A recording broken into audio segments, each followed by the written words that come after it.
Film शुरू होती है और हम थॉमस नाम के एक आदमी को देखते हैं जो घर आते ही ये खबर सुनता है कि उसकी बहन को अगवा कर लिया गया है। उसकी बहन अपने डैड के लिए एक खत भेजती है जिसमें लिखा था कि अगर वो उसे जिंदा देखना चाहते हैं तो एक आइलैंड आकर मुझे आजाद करने की कीमत अदा करनी होगी, वरना मुझे अगवा करने वाले लोग मार डालेंगे। तो अब थॉमस अपनी बहन को बचाने के लिए तैयार हो गया और अपना सफर शुरू करता है। ट्रेन से सफर के बाद वो समंदर के किनारे पहुंचता है जहां से उसे कश्ती के जरिए आइलैंड पर जाना था। कश्ती में चढ़ने से पहले थॉमस देखता है कि उसके पास जो टिकट है वो बाकी लोगों से अलग है। उसे ये चीज अजीब लगी, इसलिए वो चालाकी से अपनी टिकट एक दूसरे आदमी से बदल लेता है। जब वो कश्ती में चढ़ जाता है तो उसने देखा कि जिस आदमी से उसने टिकट बदला था उसके सामान पर क्रॉस का निशान लगा दिया गया है। फिर अगली सुबह उनकी कश्ती आइलैंड पर पहुंचती है। थॉमस देखता है कि उस टिकट वाले आदमी को कुछ लोग अपने साथ ले जा रहे हैं। आइलैंड पर नए आने वाले लोगों का वेलकम किया जाता है और हर किसी को एक खाली बोतल दे दी जाती है। थॉमस अपने कमरे में जाता है और वहाँ एक किताब देखता है जो इस आइलैंड के लीडर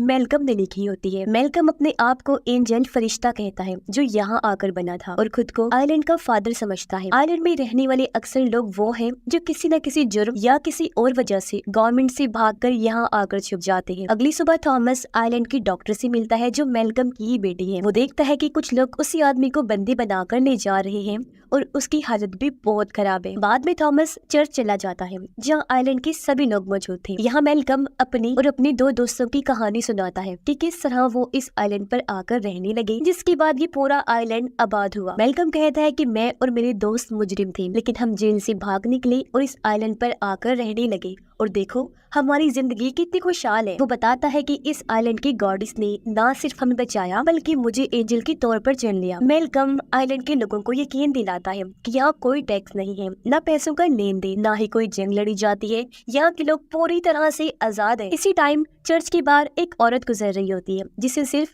थॉमस देख लेता है, पर हैरत कोई और इंसान उसे देख नहीं पा रहा था। मगर फिर मेलकम भी उस औरत को देखता है और फिर उसने थॉमस की तरफ देखा जो पहले से ही उस औरत को देख रहा था। दूसरी तरफ उस आदमी को जिसे उन्होंने पकड़ रखा था उसके सामान में उन्हें कोई पैसे नहीं मिलते और उन्हें समझ आता है कि हमने गलत आदमी को पकड़ लिया है। मेलकम के लोग समझ जाते हैं कि उस लड़की को जिसे हमने अगवा किया हुआ है, यानी थॉमस की बहन को, जो आदमी उसे लेने आया है वो हमसे यहीं पर छुपा हुआ है, जिस वजह से इन लोगों को गुस्सा आ गया और वो इस आदमी को मार देते हैं। मेलकम के एक दोस्त का बेटा और दूसरी दोस्त की बेटी एक दूसरे से प्यार करते थे, लेकिन ये बात सबसे छुपा के रखते हैं वो लोग। इनमें लड़के का नाम जेरेमी था। रात को थॉमस गांव में घूम रहा था। वो देखता है कि नए आने वाले लोग अपनी बॉटल्स में खून जमा कर रहे हैं। फिर थॉमस मेलकम के घर के बाहर जाकर देखता है कि मेलकम एक खुफिया रास्ते से अपने घर के नीचे बनी एक जगह पर जाता है जो दरअसल एक सुरंग थी। फिर जब वो वापस आ रहा था तो जेरेमी और उसकी दोस्त को देख लेता है जो एक दूसरे को पसंद करते थे। इस टाइम वो दोनों साथ थी और थॉमस समझ जाता है कि इनके बीच कुछ चल रहा है। फिर थॉमस घर वापस आकर देखता है कि सबके दरवाजों के बाहर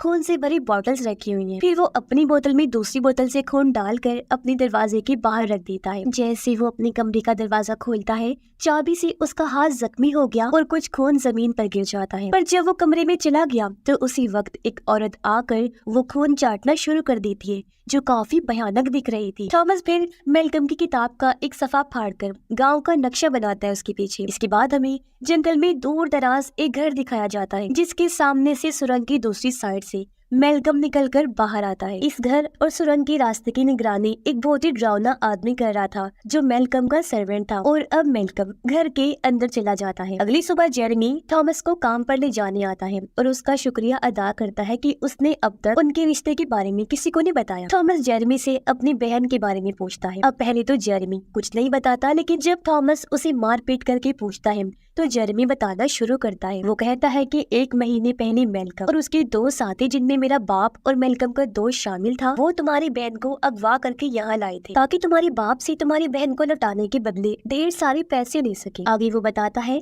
कि आइलैंड के लोगों का गुजर बसर मुश्किल हो रहा है, फसलें खराब हो रही हैं और जानवर भी बच्चे देना बंद कर चुके हैं। जिंदा रहने के लिए उन्हें खाने पीने का सामान बाहर से लेना पड़ेगा, इसीलिए मेलकम और उसके साथियों को पैसों की जरूरत, जिस वजह से उन्होंने ये सब किया, वरना सब लोग भूख से मर जाएंगे। थॉमस जेरेमी से कहता है कि अगर वो चाहता है कि उनके प्यार के बारे में किसी को पता न चले तो उसे मेरी मदद करनी होगी, जिसके लिए जेरेमी मान जाता है। मेलकम सब नए लोगों को चर्च बुलाकर उनकी पहचान करना चाहता था ताकि वो इस आदमी को ढूंढ सके, यानी थॉमस को, जो अपनी बहन को बचाने आया है और उन्हें पैसे देगा। अब मैल्कम की किताब सबको जुबानी याद होना जरूरी थी, ये वहाँ का असूल था, इसलिए वो सबसे अपनी किताब के कुछ सफ़े सुनने लगता है। लेकिन इससे पहले थॉमस की बारी आती और वो पकड़ा जाता, उससे पहले एक आदमी मैल्कम पर हमला कर देता है, जिसे मैल्कम को मारने के लिए किंग ने भेजा था, क्योंकि इस आइलैंड पर हुकूमत करने के लिए किंग मैल्कम का दुश्मन बन चुका था। थॉमस मैल्कम को उस आदमी से बचा लेता है, लेकिन खुद भी जख्मी हो जाता है।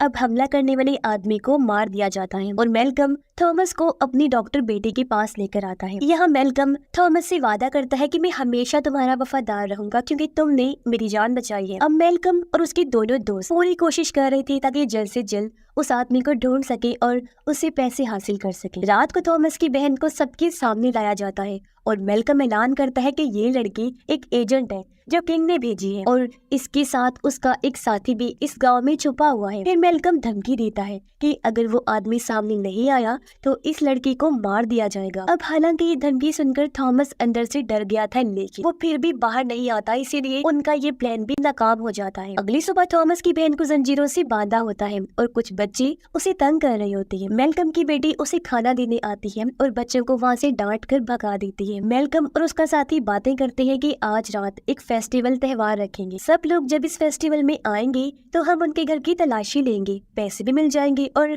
वो आदमी भी। रात को जब सब फेस्टिवल एंजॉय कर रहे होते हैं, थॉमस जेरेमी की मदद से मैल्कम के घर की दीवार तोड़कर सुरंग में घुस जाता है। उधर मैल्कम और उसका साथी जब तलाशी ले रहे थे तो थॉमस के कमरे से उन्हें नक्शा मिल जाता है जो उसने बनाया था और उन्हें शक हो जाता है कि थॉमस अभी उनके घर में ही है। मैल्कम बाहर खड़े अपने दोस्त यानी जेरेमी के डैड को कहता है कि वो जाकर मेरे घर की तलाशी ले और इस लड़के को पकड़ ले। जब जेरेमी के डैड मैल्कम के घर के बाहर पहुंचे तो जेरेमी को वहां पाकर वो उसे भगा देते हैं, क्योंकि वो समझ गई थी कि थॉमस की मदद करने वाला और कोई नहीं बल्कि मेरा बेटा जेरेमी है। उसी वक्त मैल्कम और उसका दोस्त भी वहां आ जाते हैं। मैल्कम का दोस्त थॉमस को पकड़ने के लिए सुरंग में दाखिल होता है और मैल्कम की बेटी ये सब देख लेती है। फिर मैल्कम अपने घोड़े पर सवार होकर सुरंग की दूसरी तरफ चला जाता है। अब सुरंग से निकलने वाले दोनों रास्ते बंद हो चुके थे और थॉमस खुद को बचाने के लिए सुरंग में मौजूद खून से भरी नाली में चला जाता है। वहाँ उसे खौफनाक औरत नजर आती है जो उसकी तरफ बढ़ रही होती है और ये वही औरत थी जो खून को चाट रही थी। थॉमस को उस औरत से अजीब सा डर महसूस होता है। खुद को बचाने के लिए वो नाली की दूसरी तरफ निकलता है और खुद को सुरंग के एक हिस्से में देखता है। वहाँ उसे इस आइलैंड की गॉडेस से जुड़े कुछ निशान भी मिलते हैं। अब मैल्कम जंगल वाले घर में चला जाता है जहाँ उसने गॉडेस को कैद करके रखा होता है। वो गॉडेस के पास आकर पूछता है, तुमने इस लड़के के सामने खुद को जाहिर कर दिया है क्या? अगर ऐसा है तो तुमने ऐसा क्यों किया? उस लड़के पर भरोसा नहीं किया जा सकता। गॉडेस कुछ नहीं कहती, लेकिन मैल्कम के चेहरे पर गुस्सा साफ नजर आ रहा था। फिर वो अपना हाथ काट कर गॉडेस के पास जाता है और कहता है, हमारी फसलों को जहरीला करना बंद कर दो वरना तुम्हें भूख से मरना होगा। वो अपना खून गॉडेस को पिलाता है तो घर के अंदर सूखी टहनियों की जंगल पर फूल और पत्ते उगने लगते हैं। उसी वक्त मैल्कम का सर्वेंट वहाँ थॉमस की बहन को एक बड़ी सी बोरी में बंद करके लाता है और उसे लटका देता है। थॉमस को उसी सुरंग में रात गुजारनी पड़ती है। सुबह मैल्कम की बेटी वहाँ आती है और उसे कपड़े देती है चेंज करने के लिए। दरअसल वो थॉमस की मदद करना चाहती थी। थॉमस को अजीब लगा। वो कहता है, जो आदमी मुझे मारना चाहता है उसी की बेटी मेरी मदद कर रही है, क्यों? मैल्कम की बेटी कहती है कि ये झूठ है, मेरे डैड कातिल नहीं हो सकते। तब थॉमस उसे बताता है कि तुम्हारा बाप एक बुरा इंसान है और झूठा एंजल बना हुआ है और उसी ने मेरी बहन को अगवा करके यहाँ कैद किया हुआ है। अब मैल्कम की बेटी को थॉमस से हमदर्दी थी और वो उसे सूखे हुए खेतों में लेकर जाती है और कहती है कि यहाँ तुम्हें कोई ढूंढ नहीं पाएगा, ये फसलें जहर से तबाह हो चुकी है और यहाँ कोई नहीं आता, तुम बिल्कुल महफूज रहोगी यहाँ पर। मैल्कम अपने दोस्त के घर जाता है, लेकिन उसका घर खाली पड़ा था क्योंकि वो अपना सारा सामान लेकर वहाँ से जा चुका था। फिर मैल्कम समंदर किनारे जाता है जहाँ उसका वही दोस्त वहाँ से जाने के लिए अपनी कश्ती तैयार कर रहा था। वो मैल्कम से कहता है कि अब उसे मजीद इन सब चीजों में नहीं पड़ना, मैं अपने बेटे को लेकर यहाँ से जा रहा, यानी कि जेरेमी को। मैल्कम उसे रोकता है और कहता है, हम तीनों ने इस आइलैंड को मिलकर बनाया है, तुम उसे ऐसे छोड़कर नहीं जा सकते। दूसरी तरफ जेरेमी अपने दोस्त के घर आया तो वो उसे बताती है कि मैं तुम्हारे बच्चे की माँ बनने वाली हूँ। जेरेमी अब उसे कोई चीज देना चाहता था जो देने वो बाहर जाता है, पर तभी यहाँ उस लड़की के डैड आ गए। उन्हें भी पता चल चुका था कि मेरी बेटी बेटी प्रेग्नेंट है। वो अपनी बेटी से कहते हैं कि ये बच्चा तुम्हारी मौत की वजह बनेगा, लेकिन उसकी बेटी कोई बात नहीं मानती। पर जब जेरेमी वापस आया तो देखता है कि उसकी दोस्त को उसके बाप ने मार दिया है। ये देखकर जेरेमी गुस्से से पागल हो गया। वो अपनी दोस्त के डैड पर हमला कर देता है और उसे जख्मी कर देता है। लड़की का बाप जल्दी से घर से बाहर भागा और लोगों को कहता है कि ये कातिल है, इसने मेरी बेटी को मार दिया और अब मुझे मारना चाहता है, क्योंकि लोगों के सामने वो अपने आप को मजलूम साबित करना चाहता था। अब जेरेमी ये देखकर वहाँ से भाग जाते हैं और लड़की का बाप कहता है ये मुजरिम है और इसे प्योरीफाई करना होगा, यानी कि पाक साफ करना होगा। तब गार्ड उसे कहते हैं कि प्योरीफाई का हुक्म सिर्फ हमारे एंजल मेलकम ही दे सकते, लेकिन लड़की का बाप यानी मेलकम का दोस्त कहता है कि मेलकम असल लीडर नहीं है, असल लीडर तो मैं हूँ और मेरा हुक्म तुम्हें मानना होगा। इसलिए गार्ड्स जेरेमी को पकड़ने के लिए उसका पीछा करते हैं। वो भागता हुआ सूखे हुए खेतों में मेलकम की बेटी के पास चला जाता है और उससे मदद मांगता है, मगर इतनी देर में गार्ड्स भी वहाँ पहुँच जाते हैं और उसे उठाकर वापस ले जाने लगते हैं। मेलकम की बेटी उन गार्ड्स को रोकने की कोशिश करती है और उनके पीछे चली जाती है। थॉमस भी चाहता था कि वो जेरेमी को बचा ले, तो वो भी उनका पीछा करता है। फिर जेरेमी को मेलकम की गद्दार दोस्त के पास लाया जाता है, जहाँ वो कहता है कि हमें फौरन इसे प्योरीफाई करना होगा। फिर प्योरीफाई के नाम पर वो उसे मार देते हैं, हालांकि मेलकम की बेटी उन्हें रोकती भी है और फिर यहाँ थॉमस को भी पकड़ लिया जाता है। इसी दौरान मेलकम और उसका दोस्त यानी जेरेमी के डैड भी वहाँ पहुँच जाते हैं, लेकिन तब तक बहुत देर हो चुकी थी और जेरेमी मर चुका था। जेरेमी के डैड उसके लिए बहुत रोते हैं। तब मेलकम का दूसरा गद्दार साथी अपने गार्ड्स को कहता है कि इसे यहाँ से ले जाओ। मेलकम अपने उस साथी से कहता है कि ये सब तुमने ठीक नहीं किया और असली लीडर मैं ही। तब उसका साथी जवाब में कहता है कि तुम नहीं बल्कि मैं हूँ असली लीडर। वो मेलकम को लोगों के सामने बुज़दिल और कमजोर साबित करने के लिए कहता है कि ये एक झूठा एंजल है और इसी की वजह से आज हमें बुरे दिन देखने पड़ रहे हैं। फिर वो मेलकम को कहता है कि अगर वो असली लीडर है तो अपने आप को साबित करें, जिसके लिए तुम्हें सबके सामने थॉमस को खत्म करना होगा, जो चीज तुम्हारी बेटी भी देख। जब मेलकम थॉमस को मारने के लिए आगे बढ़ा तो उसकी बेटी बीच में आकर उन्हें रोकने की कोशिश करती है, पर मेलकम कहता है कि नहीं, अब यही ठीक होगा कि हम इसे मार दें। लेकिन इससे पहले वो थॉमस को मारता गोली चलने की आवाज आती है, जो जेरेमी के डैड ने चलाई थी। वो वापिस आ गई थी और कहती है कि अब गॉडिस को मारना होगा, जो कहने के बाद वो जंगल की तरफ भाग जाता है। थॉमस गार्ड्स पर हमला करके खुद को आजाद करवा लेता है और वो भी वहाँ से जंगल की तरफ भागता है। मेलकम और उसका साथी भी उसका पीछा करते हैं, जंगल में आने लगते हैं। जंगल में बने उस घर के पास आकर थॉमस देखता है कि मेलकम के उस ड्राउनी सर्वेंट ने जेरेमी के डैड को मार दिया है, लेकिन मरने से पहले वो थॉमस को कह देते हैं कि इस सब को आग लगाकर खत्म कर दो। और अभी इससे पहले ड्राउना सर्वेंट थॉमस को देखता वो वहाँ बने एक बड़े से होल के जरिए घर के अंदर घुस जाता है। तब तक मेलकम और उसका साथी भी यहाँ आ गए थे। उसका साथी मेलकम के सर्वेंट को भी मारने की कोशिश करता है, लेकिन मेलकम उसे रोक देता है। तब गुस्से में वो मेलकम पर ही गोली चला देता है। गोली उसके कंधे पर लगी और वो सुरंग में जा गिरता है। अब उसके साथी को ये लगता है जैसे मेलकम मर चुका है। थॉमस चुपके से देखता है कि सर्वेंट जबरदस्ती गॉडिस को खून पिला रहा है। जैसे गॉडिस ने खून पिया, सूखी टहनियां हरी भरी होने लगती है। तभी थॉमस को वहाँ अपनी बहन भी मिल गई, जिसे थॉमस बोरी से बाहर निकालता है। पर तभी यहाँ सर्वेंट आकर थॉमस के सर पर जोरदार हमला करता है, जिससे वो